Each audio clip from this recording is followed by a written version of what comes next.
ఉదయకాల సమయంలో దేవుడు అనుగ్రహించిన నూతన మందిరం యొక్క ప్రతిష్టతను మనం ప్రారంభించక ముందు కీర్తన చదువుకొని ఈ కార్యక్రమంలో మొదటి కొనసాగుదాం. సమస్త దేశములారా యెహోవాకు ఉత్సాహధ్వని చేయుడి, సంతోషముతో యెహోవాను సేవించుడి, ఉత్సాహగానము చేయించు ఆయన సన్నిధికి రండి. యెహోవాయే దేవుడని తెలుసుకొని ఆయనే మనలను పుట్టించను, మనము ఆయన వారము, మనము ఆయన ప్రజలము, ఆయన మేపు బదలము. కృతజ్ఞతార్పణలు చెల్లించుచు ఆయన గుమ్మములలో ప్రవేశించుడి, కీర్తనలు పాడుచు ఆయన ఆవరణములలో ప్రవేశించుడి. ఆయనను స్తుతించుడి, ఆయన నామమును ఘనపరచుడి. యెహోవా దయాళుడు, ఆయన కృప నిత్యముండును, ఆయన సత్యము తరతరములు ఉండను. దేవునికి మహిమ కలుగును గాక. ప్రార్థన చేసుకుందాం. మన మధ్యలో ఉన్న దైవ సేవకులు ఒక ప్రార్థనలో నడిపించినట్లయితే కార్యక్రమాన్ని మనం కొనసాగించుకుందాం.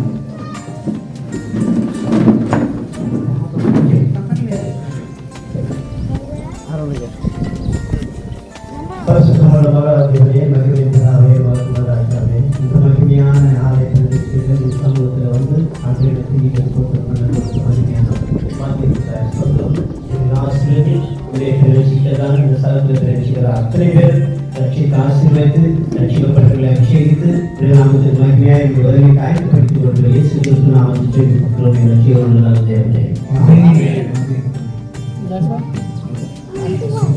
తండ్రి కుమార పరిశుద్ధాత్మ త్రియేక నామములో ఈ నూతన మందిర ప్రతిష్టతను మనం జరిగించున్నాం.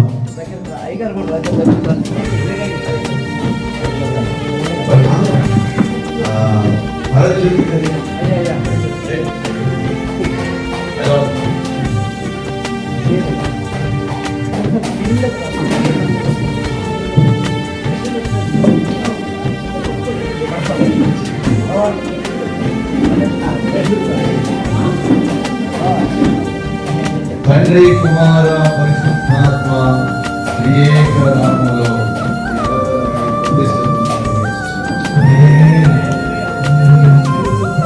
పరిశుద్ధ పరిశుద్ధ ప్రభువా పరదూతలైన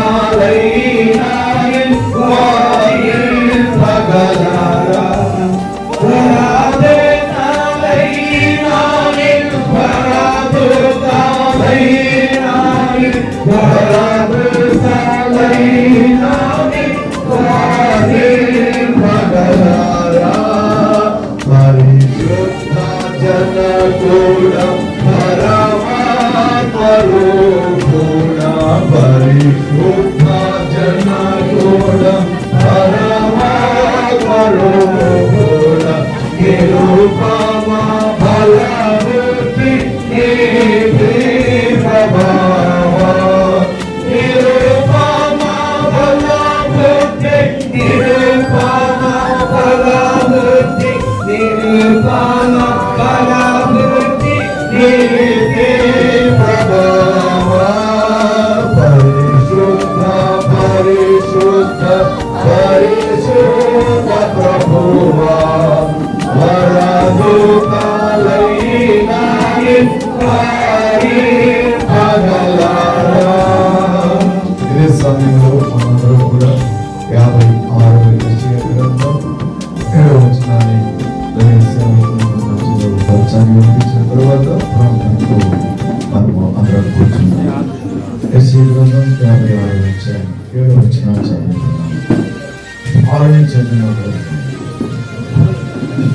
நாம் என் பரிசுத்த பர்வதத்திற்கு வந்து என் ஜெப வீட்டிலே அவர்களை மகிழ்ப்படுவேன். அவருடைய சர்வாங்க தகனங்களும் அவர்களுடைய பணிகளும் என் பலிபீடத்திலே அங்கீகரிக்கப்பட்டிருக்கும். என்னுடைய வீடு పరిశుద్ధుడైన మా పరలోకపు తండ్రి, నమ్మదగినటువంటి మా దేవ, స్తోత్రములు. యెషయా గ్రంథం 56:7 నా ప్రార్థనా మందిరంలో వారిని ఆనందింపజేసేదను. నా బలిపీఠం మీద వారు అర్పించు దహన బలులను నాకు అంగీకారములని ప్రభా, మీరు ఇచ్చినటువంటి నీ మాట ప్రభా నైనా నీ మందిర పక్షముగా, నీ దాసుల పక్షముగా నెరవేర్చి ఇప్పుడు నిలబడుతున్న మీ దాసుల్ని ఆత్మతో నింపి వాడుకునమని, నీ స్వరం వినిపింపజేస్తున్నామని, నీ నామానికి మహిమ తెచ్చుకునమని శక్తి కలిగిన యేసు ప్రభు నామములో స్తుతించి ప్రార్థిస్తున్నాం తండ్రి.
మార్చబడిన వారమై వర్ధిల్లెదము. మన దేవుని మందిరము చేసి తన మహిమను మనందరికీ చూపించలాగున ఈ మందిర ప్రతిష్టతను దేవుడు మన ముందు కళ్ళకు చూడడానికి దేవుడు కృప చూపించాడు. దైవజనులు పరంజ్యోతి అన్నగారు ఎన్నో కష్టముల మధ్య బాధలు ఎన్నో వేదనల మధ్య ఈ యొక్క నూతన మందిరాన్ని నిర్మించి ఉన్నారు. దేవుని కృప ఈ మందిరాన్ని ఎంత విస్తరింప చేసిందో పాట ద్వారా దేవుని మహిమపరుచుకుంటూ మనందరము కూడా ఈ దినము దేవుని యొక్క సన్నిధానంలో దేవుని యొక్క ఆత్మ నడిపింపులో ఉండలాగున మన మనసులో దేవుని ఆరాధన చేసి దేవుని యొక్క మహిమ ఈ మందిరము ఆవరించినట్లు ప్రారంభం మొదలుకొని ముగింపు వరకు దేవుని యొక్క ఆత్మ నడిపింపు మనందరికీ అవసరత కలిగినట్లు ఆరాధన ద్వారా దేవుని మహిమపరుచుకున్నాం. అర్హత లేకున్నా ప్రేమించాము, ఇది కేవలం నీ కృపే. అవును ప్రియులారా, అర్హత లేని ఈ స్థలములో దేవుడు అర్హత కలిగించి మరి దేవుడు మా యొక్క మందిరాన్ని నిర్మించిన దేవుడు కృప చూపించాడు. అందులో బట్టి దేవునికి స్తోత్రాలు చెల్లించుచు ప్రభువుని మహిమపరుచుకున్నాం.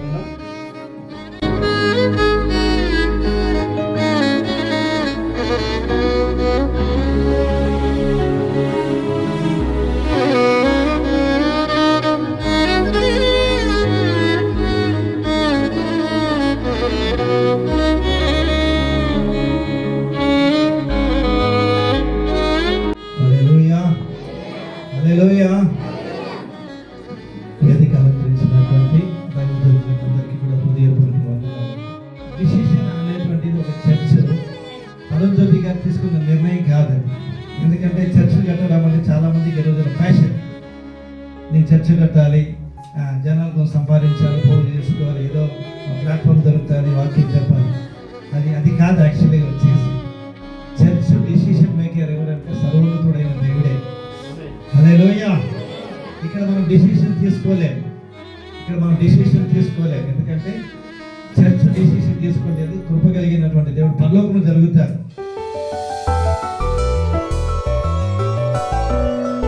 సొలొమోను ఇలాగా మందిరం కట్టి ప్రార్థన చేశారు.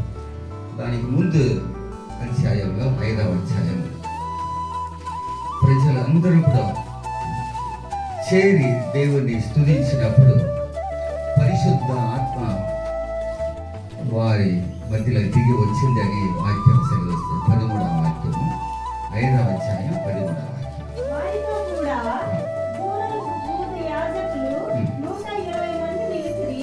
బూరలు ఊదువారును పాఠకులను ఏకస్వరముతో యెహోవాకు కృతజ్ఞతాస్తుతులు చెల్లించుచు గానము చేయగా యాజకులు పరిశుద్ధ స్థలములో నుండి బయలు వెళ్ళి ఆ బూరతోనూ తాళములతోనూ వాద్యములతోనూ కలిసి స్వరమెత్తి యెహోవా దయాళుడు, ఆయన కృప నిరంతరం ఉండునని స్తోత్రం చేసిరి. దేవుని స్తోత్రం కలుగుగాక. ముందుగా మా ఆహ్వానాన్ని మన్నించి అనేక చోట్ల నుండి ఇక్కడికి వచ్చేసిన దైవజనులందరికీ, దైవజనులందరికీ, విశ్వాసులందరికీ మా హృదయపూర్వక నమస్కార వందనాలు తెలియజేస్తాం.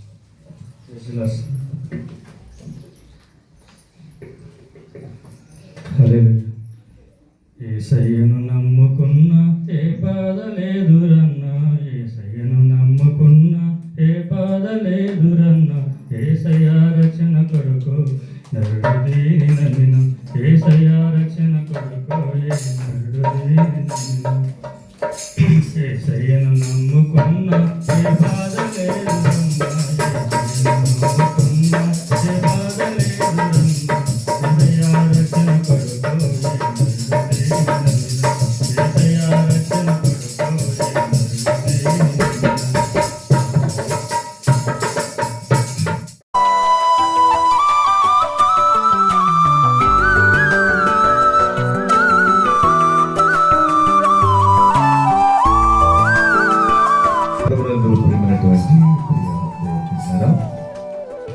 ఎంత కష్టమైనా ఇష్టపడి చేస్తే అది కష్టం అనిపించదు. అది కష్టం లేని పని అయినా ఇష్టం లేకపోతే అది కష్టంగానే ఉంటుంది. మందిరము అనేటువంటిది ఇది మానవుడి యొక్క ఇచ్చ నుండి పుట్టినటువంటిది కాదు, ఇది దేవుని యొక్క సంకల్పం. మందిరం కట్టుబడిలో దావీదు మహారాజు తను ఏ రీతిగా సహకరించి ఆ గొప్ప మందిరాన్ని కట్టినప్పుడు మరి లక్షల కొలది పొట్టేళ్లను వారు అర్పించి ఆరాధించినటువంటి స్థలాన్ని మనం చూసాం. అయితే కొత్త నిబంధనలో దేవుడు సంఘముగా మనకిచ్చాడు. ఈ సంఘము యాదృచ్ఛికంగా ఏర్పడింది కాదు, కానీ ఇది అనేకమైనటువంటి త్యాగపూరితమైన ప్రార్థన భారముతో కూడుకున్నటువంటిదిగా దేవుడు ఆయన అనుగ్రహించి ఉన్నాడు. కనుక ఈ దినాన సంఘము ప్రతిష్ఠించబడింది, మందిరం ప్రతిష్ఠించబడింది. ప్రతిష్ఠతలో మనం అందరం పాల్గొన్నాం. ప్రతిష్ఠించబడిన మందిరంలో మనుషులు మెలగవలసినటువంటి రీతిని, ఆ మందిరంలో మనం కొనసాగవలసినటువంటి జీవితాన్ని జ్ఞాపకం చేస్తూ ఈ సంఘము అనబడినటువంటి పదము గ్రీకు పదము నుండి ఎక్లేషియా అనేటువంటి పదములో నుండి అది తేబడింది. ఎక్లేషియా అనగా కాల్డ్ అవుట్ అని అర్థం. వారు బయటకు పిలువబడిన వారు. ఎవరు వారు? లోకములో నుండి, పాపములో నుండి, శాపములో నుండి, దుష్టత్వములో నుండి, అంధకారములో నుండి ప్రత్యేకముగా జీవించడానికి పిలువబడిన వారు సంఘం.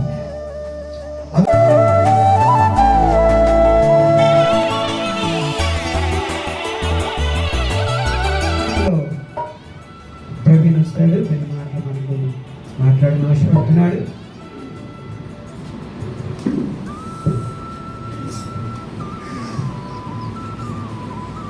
దేవుని ఘనమైన నాకు మహిమ కలుగాక. హల్లెలూయా, హల్లెలూయా. ఈ మందిర ప్రతిష్ట కార్యక్రమానికి ఇచ్చేసిన దైవజనులకు, విశ్వాసులకి మరియు ప్రజలందరికీ నా ప్రేమపూర్వక ఆహ్వానాన్ని తెలియజేస్తున్నాను. వచ్చినందుకు మాకంతా సంతోషంగా ఉంది. అయితే టైం ఎక్కువ అయిపోయింది కాబట్టి 5 లేదా 10 నిమిషాలు నేను మాట్లాడి ముగించేస్తాను. అసలు నేను మాట్లాడుకుంటున్న ముఖ్య ఉద్దేశం ఏంటంటే, ఈ మందిరం కట్టడానికి ఎలా మేము ప్రయాసపడ్డాము అని ఒక 5 లేదా 10 నిమిషాలు మీకు చెప్పేసి ముగించేస్తాను. మా నాన్నగారు, మా అమ్మగారు వారు పెళ్లి తర్వాత సేవలోకి వచ్చారు. దాదాపు సేవలో ఒక 30 సంవత్సరాల నుంచి సేవలో ఉన్నారు. అయితే ఈ servants of Jesus Christ ministries అనే సంస్థ 2017 సంవత్సరంలో దేవుని చేత ప్రారంభించబడింది. అప్పటి నుంచి దేవుని సేవ కొనసాగుతుంది. తర్వాత ఈ సేవ కోసం నేను నా సాఫ్ట్వేర్ జాబ్ని కూడా వదులుకొని దేవుని సేవ కోసమని ఇక్కడికి వచ్చేసినాను, హైదరాబాద్ నుంచి. తర్వాత ఇక్కడ సేవ చేస్తుంటే సేవా పరిచయంలో ఉన్నప్పుడు 2023 సంవత్సరంలో చివరి భాగంలో దేవుడు ఒక రోజు నా కోసం మందిరం కట్టిస్తావా అని అడిగినప్పుడు, ప్రభువా మా బతికంతా నేను ప్రభువా, మా బతుకులు ఏపడి ప్రభువా, మేమందరం కట్టించేంత గొప్ప బతుక మాది, దానికంటే భాగ్యం ఏముంది ప్రభువా, మీ మందిరం కట్టించడం కంటే మాకు గొప్ప భాగ్యం ఏముంది అని చెప్పి అప్పుడు మందిరం కట్టాలని డిసైడ్ చేసాం 2023 సంవత్సరంలో. అయితే దేవుడు అడిగాడు మందిరం కట్టిస్తామని. మేము కట్టిస్తామని చెప్పాము. అయితే ఎక్కడ కట్టాలా, దానికోసం మా తెలుగు ఉపయోగించాం. మొట్టమొదటిగా మందిరం ఎక్కడ కట్టాలనుకున్నామంటే, మీరు వచ్చింటారు మెయిన్ హైవే, అక్కడ కట్టాలని ఒక 2 నెలలు 3 నెలలు ప్రయాసపడితే అక్కడ ఒక అతను వచ్చి, మేము ఫ్రీగా 5 సెంట్లు మీకు స్థలం ఇస్తాము, మీరు మందిరం కట్టుకోండి అని వాళ్ళకున్న డాక్యుమెంట్స్ తెచ్చి నా దగ్గరికి ఇచ్చారన్నమాట. అయితే ఇచ్చిన తర్వాత డాక్యుమెంట్స్ అన్నీ ఉన్నాయి. మెయిన్ హైవే పక్కనే మందిర స్థలం దొరికింది. ఇంకా మందిరం ప్రారంభించుదాం అనుకుని ప్రార్థన చేసినప్పుడు దేవుడు మందిరం కట్టాల్సింది ఇక్కడ కాదు అన్నాడు. ఇక్కడ కాదు ప్రభా, మరి ఎక్కడ అంటే ఊర్లో కట్టాలి అన్నాడు. సరే అని చెప్పేసి ఇంకా వాళ్ళ కాగితాలు వాళ్ళకే ఇచ్చేస్తాం. వద్దన్నా మాకు స్థలం వద్దు, దేవుడు ఇక్కడ వద్దన్నాడు, ఊర్లో కట్టాలన్నాడు. తర్వాత అక్కడి నుంచి ఊర్లోకి వచ్చేసాం. ఊర్లో ఎక్కడ కట్టాలా అని మళ్ళా భర్జన అవుతుంటే, సరైన మాకు పొలం ఉంది, ఆ పొలం దగ్గర కడదామని చెప్పేసి మా వాళ్ళందరూ మాట్లాడితే నేను కూడా ప్రార్థన చేశాను, ప్రభా పొలం ఉంది కదా, పొలంలో కట్టేద్దాం మందిరం అని ప్రార్థన చేస్తే పొలంలో కట్టకూడదు అన్నాడు. ఏం ప్రభువా అంటే పొలం చాలా దూరంగా ఉంది ఊరికి, కాబట్టి పొలంలో కట్టకూడదు అన్నాడు. సరైన ఒక 5 నెలలు 6 నెలలు ఆ పొలం విషయం కూడా మళ్ళీ మర్చిపోయి మళ్ళీ ప్రయత్నాలు కొనసాగించాం.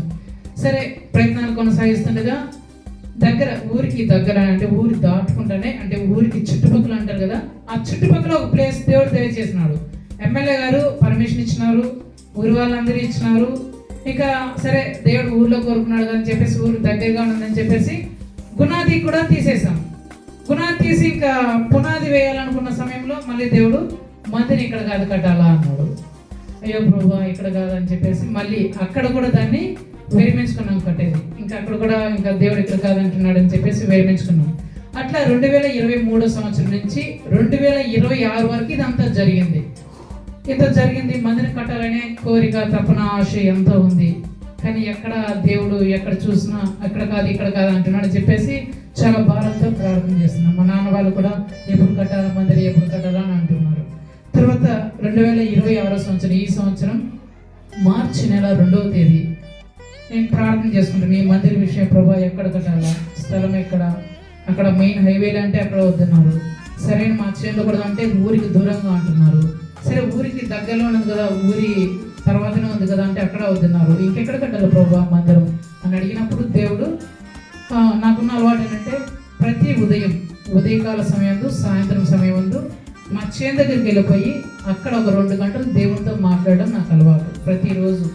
అది 2017 సంవత్సరం నుంచి ఇప్పటి వరకు కూడా ఈ రోజు వరకు కూడా నాకు అలవాటు ఉంది. సరే అని చెప్పేసి 2026 మార్చి 2వ తేదీన ఉదయం అక్కడికి వెళ్ళి ప్రభా మందిరం కట్టాలయ్యా, మీకోసం మందిరం కట్టించాలా, ఎక్కడ కట్టించాలో తెలియదు అని అంటుంటే అప్పుడు దేవుడు కొరింథీ పత్రికలో నాతో మాట్లాడాడు. ఏమనంటే అక్కడ ఏమని ఉంటుందంటే మీ దేహము దేవుని వలన మీకు అనుగ్రహింపబడి మీలో ఉన్న పరిశుద్ధాత్మకు ఆలయమై ఉన్నదని మీరు ఎరుగురా అని మాట్లాడుతూ దేవుడు దాని గురించి ఏం చెప్పాడంటే నీ దేహమే కాదు నీ ఇల్లు కూడా నాకు మందిరం అవ్వాలన్నాడు. హల్లెలూయా. నీ శరీరమే కాదు నీ ఇల్లు కూడా నాకు మందిరం అవ్వాలి అన్నాడు. అంటే నువ్వు మందిరం కట్టాల్సింది ఎక్కడో బయట కాదు, మీ ఇంటి మీదనే మీ ఇల్లునే నేను మందిరంగా కోరుకున్నాను, మీ ఇంటి మీదనే మందిరం కట్టాలా అని చెప్పాడు. ఇంకా ఆ రోజు డిసైడ్ అయిపోయినాం. మళ్ళీ మా నాన్నగారికి మా అమ్మగారికి చెప్పాను, డాడీ ఇలాగా దేవుడు మన ఇంటి మీదే మందిరం కడదామన్నాడు, మన ఇంటి మీదే మందిరం కట్టాలని చెప్పాను. తర్వాత మా నాన్న వాళ్ళు మా విశ్వాసులు ఏమన్నారంటే సరే అయితే మన్నాడు ప్రారంభించేది అంటే 5వ తేదీ ప్రారంభించేద్దామన్నారు. తర్వాత నేను మళ్ళీ ప్రార్థన చేస్తున్నాను, ప్రభా 5వ తేదీ ప్రారంభించాలా అంటున్నారు. ఎట్లా ప్రభా అంటే దేవుడు 11వ తేదీ ప్రారంభించమన్నాడు. మేము ఏదైనా సరే మందిరం ఇదంతా కట్టాం కదా, ఏది ప్రార్థన లేకుండా దేవుని అడగకుండా ఏది చేయలేదు. తర్వాత ప్రభా 11వ తేదీ అన్నారని చెప్పేసి మా ఇంట్లో వాళ్ళకి చెప్పాను. ఎందుకు 11వ తేదీ అన్నారంటే ఈ servants of Jesus Christ ministries అనే సంస్థ 2017 మార్చి 11వ తేదీన ప్రారంభించబడింది పరిశుద్ధాత్మ దేవుడి వల్ల.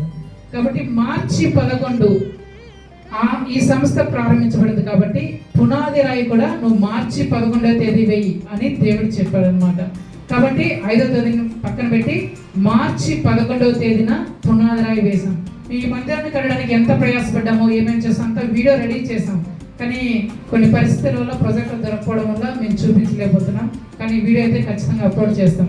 తర్వాత మార్చి 11వ తేదీ మందిరం పునాది వేయాలని నిర్ణయించాం. అయితే అప్పుడు మా దగ్గర ₹1 కూడా డబ్బులు లేదు.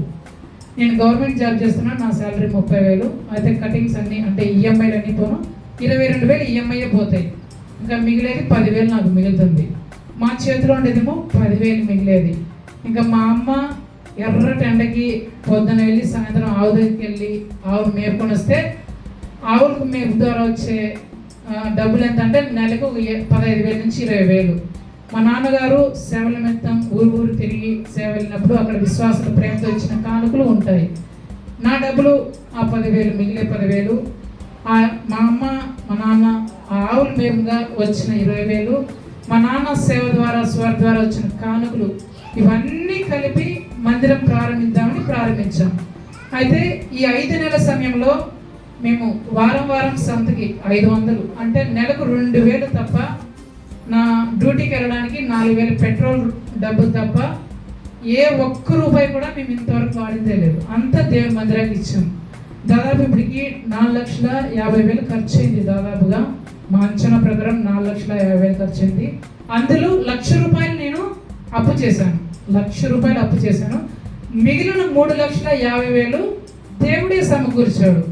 నా శాలరీ 10,000, మా దగ్గర నుంచి ఒక 20,000, మా నాన్న దగ్గర నుంచి 5,000, 30,000 వస్తుంది. 30,000లో నెలకి అంటే ఈ 5 నెలల్లో మాకు అన్ని ఖర్చులు పోను 1,50,000 మాత్రమే మేము దేవుని మందిరం కోసం ఖర్చు అయింది మా దగ్గర నుంచి. కానీ మిగిలిన డబ్బులు అంతా 2,00,000, 3,00,000 ఇదంతా ఎట్లా అంటే ఇదంతా దేవుడే, మాది ఏమీ లేదు.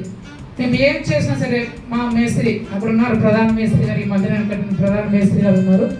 ఇంత ఇటుకు రావాలా, ఇంత సిమెంట్ కావాలని చెప్పేస్తే మేమేం చేస్తామంటే ప్రభా ఇంత ఇటుకు కావాలి ప్రభా, ఇంత సిమెంట్ కావాలి ప్రభా, డబ్బులు ఇంత ఖర్చు అవుతుంది ప్రభా అని మోకాలేసి ప్రార్థన చేసేవాళ్ళం అంతే. మా దగ్గర డబ్బులు ఏం లేదు, సేవింగ్స్ ఏం లేవు. ప్రభా ఇంత ఇటుకు కావాలంటే 60,000 కావాలంటే కమ్మికి, రేకులు 70,000 కావాలంటే ప్రభా మాకు కావాలో 10 రోజులు మళ్ళీ టైం చెప్పేస్తారు అన్నమాట మేస్త్రీలు. 10 రోజుల్లో మీరు తెచ్చేయాలి, 5 రోజుల్లో మీరు తెచ్చేయాలంటారు.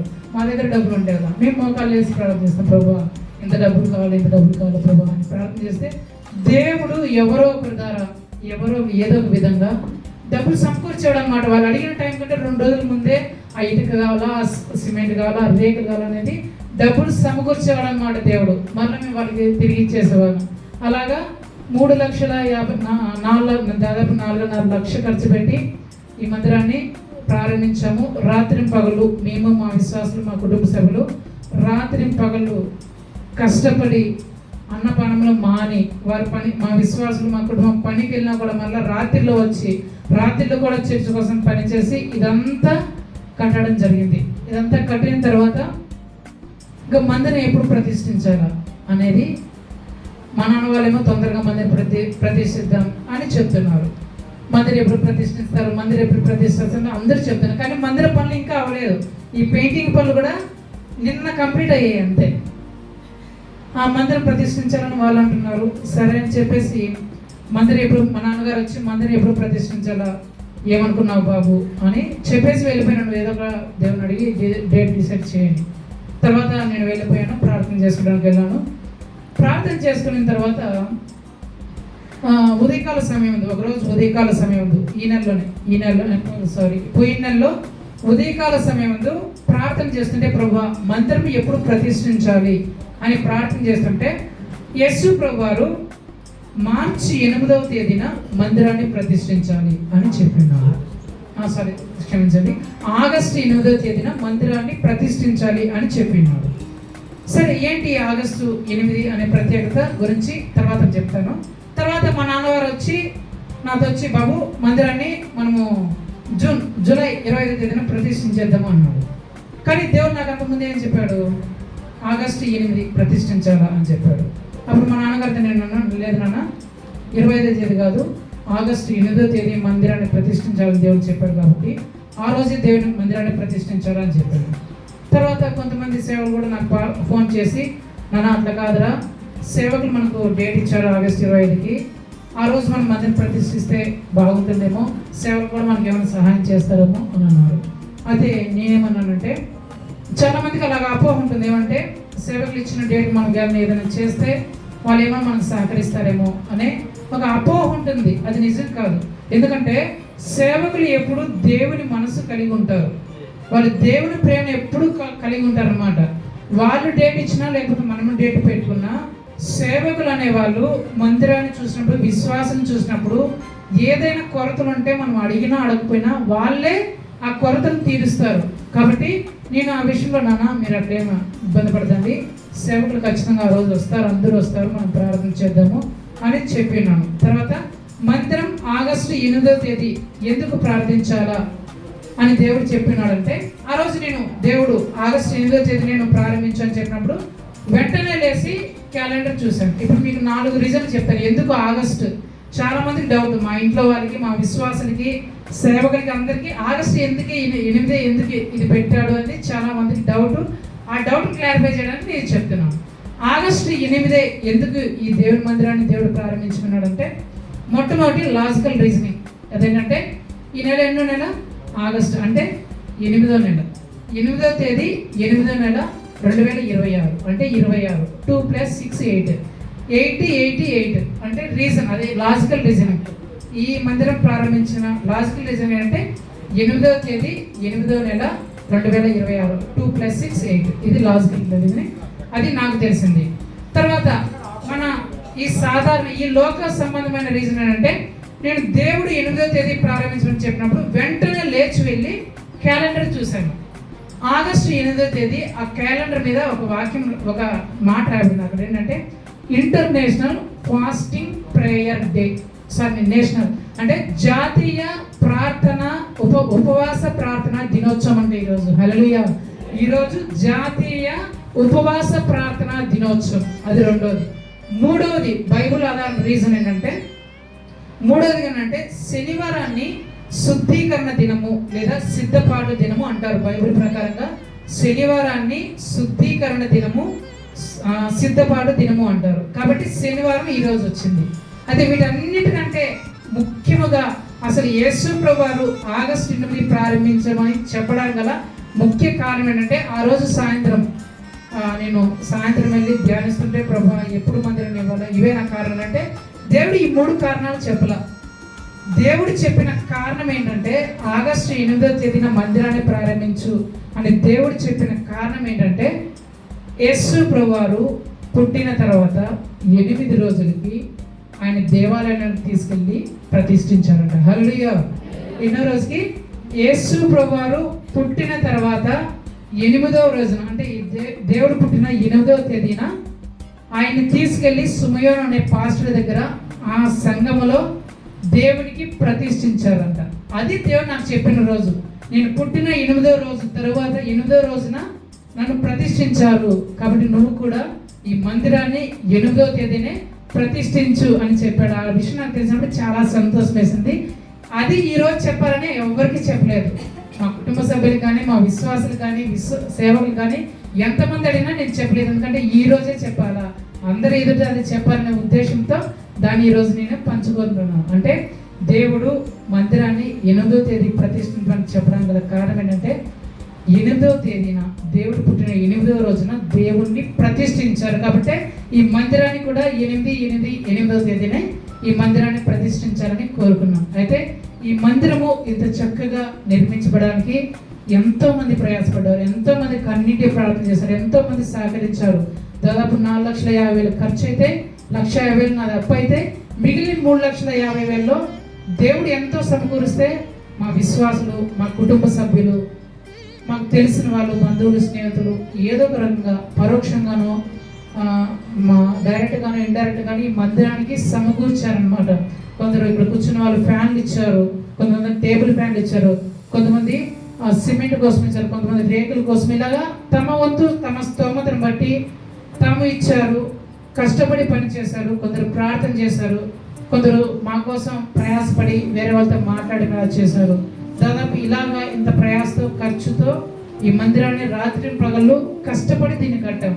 ఈ మందిరాన్ని ఇంత కష్టపడి కట్టడం గల కారణం అంటే, ఈ మందిరం కట్టడం మా ఊర్లో వాళ్ళందరూ ఏమన్నారంటే, నీకేమైనా పిచ్చా, ఇంటి మీద 2 రూమ్లు వేసుకోవచ్చు కదా, మీ అన్న కోసం నీ కోసము 2 రూమ్లు వేసుకో దర్జాగా. అంటే నేను మాకు రూమ్ అవసరం లేదు, మాకు దేవుడి మందిరం కావాలని చెప్పాను. అయితే ఇంత కష్టపడి, ఇంత డబ్బులు ఖర్చు పెట్టి, ఇంత ప్రయాసపడి మేము కట్టడం గల కారణం ఏంటంటే, ఇక్కడ ఉన్న వాళ్ళందరి క్షేమం కోసం, మీ అందరి కోసం ప్రార్థన చేయాలని, మీరందరూ బాగుండాలని, దానికోసం మేము కన్నీరు కార్చాలా. మా ఇంటి మీద మందిరం కట్టి ఒకవేళ విశ్వాసులు వచ్చినా రాకపోయినా, సేవకులు వచ్చినా రాకపోయినా, మేమైనా సరే ప్రతిరోజు మందిరంలో ఉపవాసాలు ఉండి కన్నీటి ప్రార్థన చేస్తూ ప్రజల కోసం, విశ్వాసుల కోసం, సేవకుల కోసం, సంఘాల కోసం, ఆత్మల రక్షణల కోసం, ఈ దుర్దినాల్లో అనేక మంది రక్షించబడాలని, సాతాను బారిన పడకుండాలనే ముఖ్య ఉద్దేశంతో ఈ మందిరం కట్టబడ్డాం. అయితే ఈ మందిరానికి కావాల్సిన ఇంకా అవసరాలు ఎన్నో ఉన్నాయి. మొన్న కూడా మాట్లాడుకున్న మందిరానికి ఏ అవసరం కావాలని చెప్పేసి, ఈ పుల్పిట్ కావాలని అనుకున్నాము. అయితే దేవుని ప్రేమించే వాళ్ళు ఉత్సాహంగా ఇస్తారని వాక్యం ఉంది. కాబట్టి ఆ పుల్పిట్ కావాలంటే బలిపీఠం కావాలని చెప్పినప్పుడు మా విశ్వాసలే బ్లెస్సీ జాస్వా కుటుంబము మేము దేవుని కోసము ఆ బలిపీఠాన్ని మేము ఇస్తాము, మేము స్పాన్సర్ చేస్తామని చెప్పినారు. దేవుని కుటుంబం తీర్చినాక అలాగే మాకు ఇంకా మైక్ సిస్టమ్ కావాలా, మైక్ సిస్టమ్ ఇది 2 తెచ్చాం. మైక్ సిస్టమ్ కావాలా, పైన మైకులు కావాలా, ఇంకా మ్యాట్లు కావాలా, ఇంకా పరికరాలు, వాయిద్య పరికరాలు కావాలా, చాలా ఇంకా ఆ మందిరానికి మేము చేయాల్సి ఉంది. మీకు చివరిగా ఒక మాట చెప్పేసి మీకు ముగిస్తాను.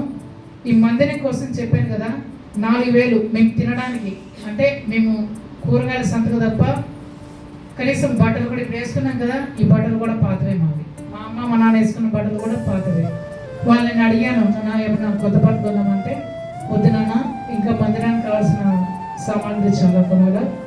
మనం ఊరికే డబ్బులు ఖర్చు పెట్టడానికంటే, బట్టల కంటే ఖర్చు పెట్టడానికంటే ఆ బట్టలకు అయ్యే డబ్బులతో మందిరానికి కావాల్సిన ఏదో ఒక సామాగ్రి వస్తువు కొందామని చెప్పేసి ఈ బట్టలు కూడా మా పాత బట్టలు వాడుతున్నాం.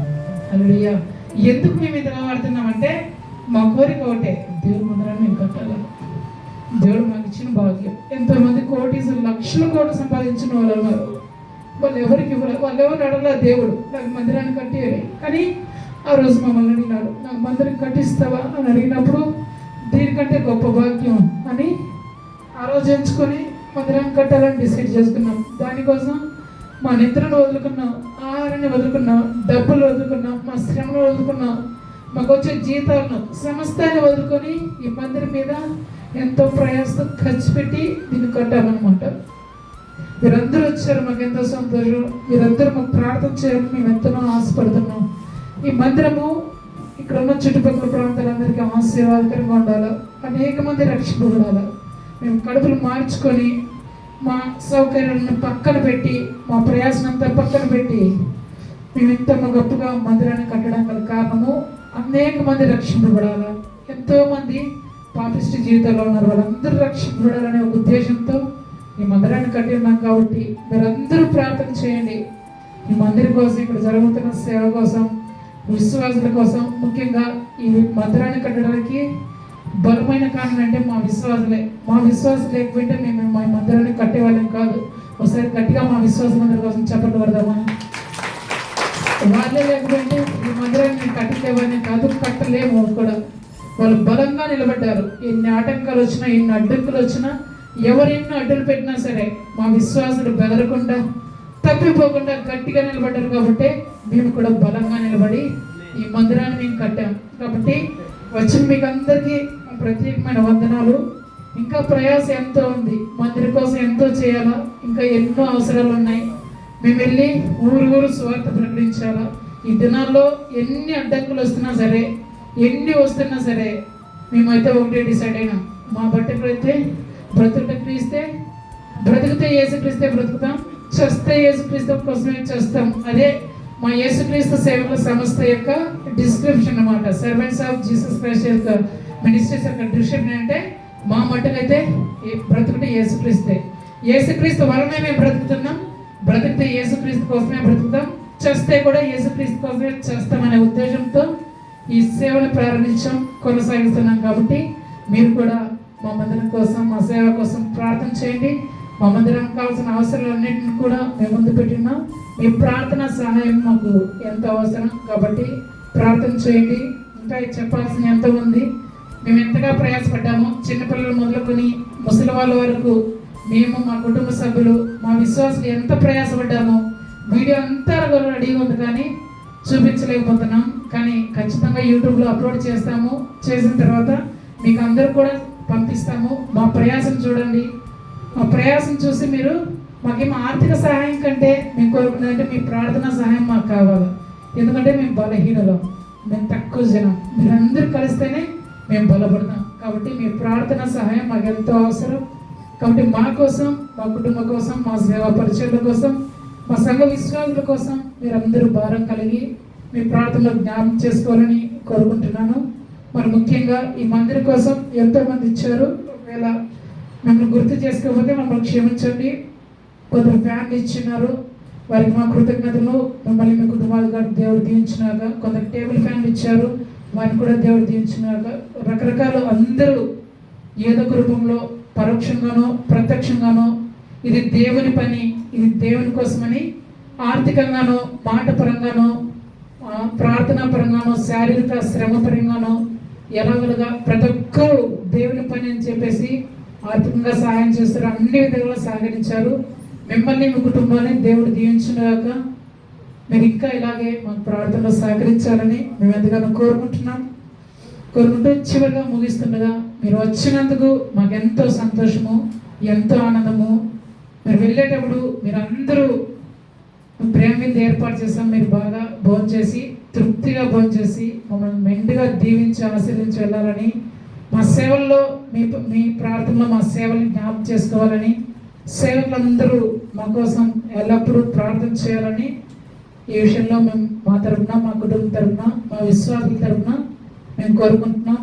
ఇప్పుడు ఎంతమంది అయితే ఇక్కడ ఉన్నారో వీటికంటే కొన్ని వేల రెట్లు ఈ సంఘం పెరగాల, అలాగే మీరు ప్రార్థన చేయాలని కోరుకుంటూ నా ఈ సమావేశం ముగిస్తున్నాను. Thank you. దేవుడి ఒక స్తోత్రములు చెల్లించుకుంటున్నాను. సమయంలో నీ కుమారుడు మా ప్రియులు ప్రభా అయ్యా పరమేశ్వర గారిని బట్టి వారికి ఇచ్చిన కుటుంబాన్ని బట్టి స్తోత్ర. ఎంతో ప్రయాసపడి కొన్ని నెలలుగా ఆర్థిక ఇబ్బంది ఉన్నప్పటికీ ప్రార్థన చేసి మా ప్రియ బిడ్డ ప్రభా ప్రవీణ్ ఎంతో ప్రయాసపడి ప్రార్థన ద్వారానే ఈ యొక్క ప్రభా ఈ మందిరం నిర్మాణం దీనికి ప్రయాసపడినటువంటి సభ్యుని బట్టి కుటుంబాన్ని మొత్తంగా కుటుంబాన్ని దీవించడం. అమ్మగారికి ఆరోగ్యం సరిలేకపోయినప్పటికీ కూడా తండ్రి ఈ పరిచర్యను కొనసాగించేదాన్ని పరమజ్యోతి గారి కుటుంబాన్ని మీరు అభిషేకించండి, దీవించండి. వారికి ఇచ్చిన కుమార్తెను బట్టి స్తోత్రం, అల్లుని బట్టి స్తోత్రం, కుమారుని బట్టి స్తోత్రం. ఈ కుటుంబాన్ని అభివృద్ధిపరచండి, కుటుంబంలో ఆర్థికంగా అభివృద్ధిపరచండి ప్రభువా. రాబోయే కాలంలో గొప్పగా మీరుగా జీవించి ఈ బిడ్డల ద్వారా మీరు మంచి ఆరోగ్యం ఇచ్చి బలపరచమని ప్రార్థన చేస్తున్నాం. మహోన్నతుడైన దేవ, జీవం కలిగిన మా యేసయ్య పాదాలకు వందనాలు, స్తోత్రాలు చెల్లించుకొచ్చున్నాం. ప్రియ దాసులకు నా తండ్రి ఇది ఇచ్చిన దర్శనం మేరకు ఈ రీతిగా నా ప్రభువా ఈ మందిరాన్ని వారి యొక్క దేహములతో పాటు ఇంటిని కూడా ఈ యొక్క ఆలయముగా మలిచిన విధానాన్ని బట్టి మీకు స్తోత్రాలు. ఈ రీతిగా ప్రారంభ దినము నుండి వారి జీవిత కాలం తీసుకున్న తీర్మానాన్ని స్థిరపరిచి దీవించి ఆశీర్వదించి అనేక ఆత్మల సంపాదన కొరకు అలనాడు నోవహు తన కుటుంబం రక్షణ ఓడను కట్టి ఏ రీతిగా ఇదిగో నా ప్రభువా నా తండ్రి ప్రయాసపడినారు, ఆ రీతిగా నా ప్రభువా ఈ సంఘము అనేక నశించుతున్న ఆత్మలను చేకూర్చినట్లుగా మంచి ఈ పరలోక జ్ఞానమును, ఆరోగ్యమును, ఆర్థికమైనటువంటి అవసరతల్లో ఇది సహాయకుడివై నిలిచి ఇదిగో నా ప్రభువా ప్రతి అబద్ధములు తీర్చి అంచెలంచెలుగా క్రమక్రమముగా ఈ సంఘము నా ప్రభువా నిండారుగా నీ కృపలతో దీవించబడి నీ పాద సన్నిధిలో నాయన మీరు వచ్చినప్పుడు జీవము కలిగిన సంఘముగా, మహిమ కలిగిన సంఘముగా, ఎత్తబడే సంఘముగా ఇక్కడ ఆయుధపరచమని మరొకసారి చేరి వచ్చిన మమ్మల్ని అందరినీ అప్పగించుకొచ్చుండగా తిరిగి నీ కృపాక్షేమాలతో మమ్మల్ని నడిపించిన ఇంకనంత ప్రభావం పొందుకొని మా రక్షకుడైన యేసు నామములో ప్రార్థించి వేడుకొచ్చున్నాం.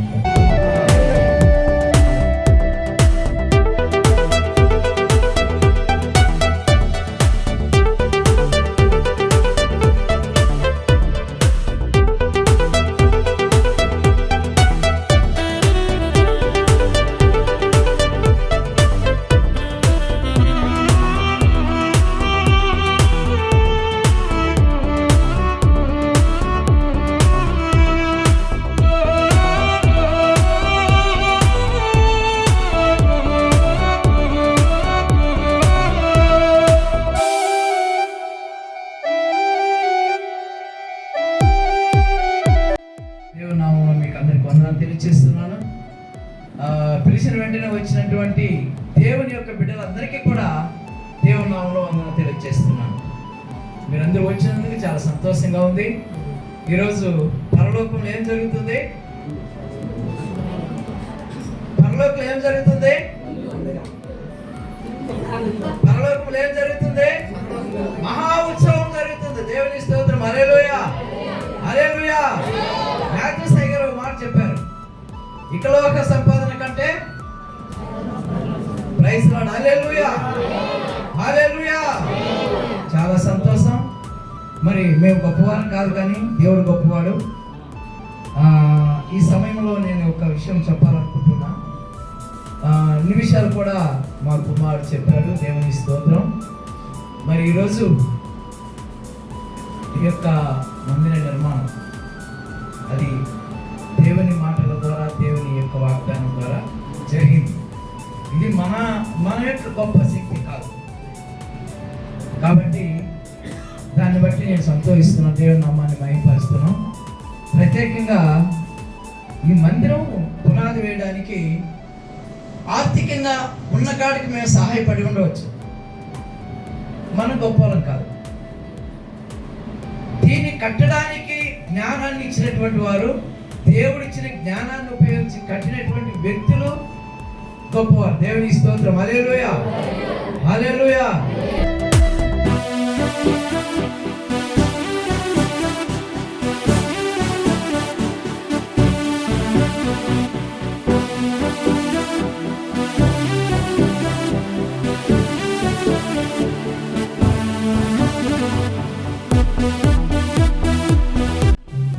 మన మధ్యలో ప్రార్థన చేస్తారు. ధ్యానం అయ్యారు ఆశీర్వాదిస్తారు. ప్రార్థన చేసుకుంటాం. కృపాభరితుడైనటువంటి మా ప్రియ తండ్రి మీకు వందనాలు చెల్లిస్తున్నాను. మీ యొక్క మహిమ కొరకు నాయన తండ్రి దైవజనులు పరమజ్యోతి గారి ద్వారా ఈ స్థలంలో మందిరం ఏర్పాటు చేయడానికి మీరు కృప చూపుతున్న దేవుడు మీకు వేలాది స్తోత్రాలు నాయన. పరలోకంలో మీ చిత్తం నెరవేర్చే రీతిగా భూమి మీద మీ చిత్తం ఈరోజు నెరవేర్చారు. ఇందులో మీకు మహిమ నాయన, మీకు మహిమ. ఈ పరిచర్య మీద మీ దృష్టి పెట్టండి, ఈ పరిచర్య మీద మీ ఆలోచన పెట్టండి, ఈ పరిచర్య మీద మీ మనసు పెట్టి నాయన రోజు రోజుకి ఈ పరిచర్య అనేక విధాలుగా విస్తరించేలాగా సహాయం చేయండి. తూర్పు పడమర ఉత్తర దక్షిణం నుండి అనేక ఆత్మలు కూడా మీరు నడిపించమని వేడుకుంటున్నాం. సహాయం చేయమని వేడుకుంటున్న కుటుంబాన్ని మీరు ఆశీర్వాదించి గొప్పగా బలంగా మీరు వాడుకోని ప్రార్థిస్తున్నాను ప్రభా. ఈ యొక్క నాయన మందిరం అనేక దీపముగా మారుటకు సహాయం చేయమని వేడుకుంటున్నాం తండ్రి. రాబోయే దినాల్లో ప్రభా నాతో మీ సంఘం అంతకంతా విస్తరించడానికి కృప మీరు దయచేయమని వేడుకుంటున్నాం. మీ అవసరాలన్నీ కూడా మీరు తీర్చండి నాయన. మీకు వచ్చే వేదిక అలాగే ప్రతి దైవజనుల్ని మీరు దీవించి బలంగా వాడుకొని వచ్చిన ప్రతి బిడ్డను బట్టి కూడా మీకు పేరు కూడా మీరు దీవించమని ప్రార్థన చేస్తూ స్తుతి ఘనత మహిమ మీకే చెల్లిస్తున్నాం. యేసు నామములో ప్రార్థించి వేడుకుంటున్నాము తండ్రి. నా ప్రాణమా యెహోవాను సన్నిధించు, నా అంతరంగమా సమస్తమైన పరిశుద్ధ నామ సన్నిధించును. ఆయన చేసే ఉపకారాలు దేనిని మరవకు. మన ప్రభు యేసుక్రీస్తు కృపయు, దేవుని ప్రేమయు, పరిశుద్ధాత్మ సహవాస సంతోష సమాధానం మనందరితో, విశేషంగా మాస్టర్ పరంజోలి గారు కుటుంబ పరిచర్యతో ఎల్లప్పుడూ తోడై ఉండడు కాక.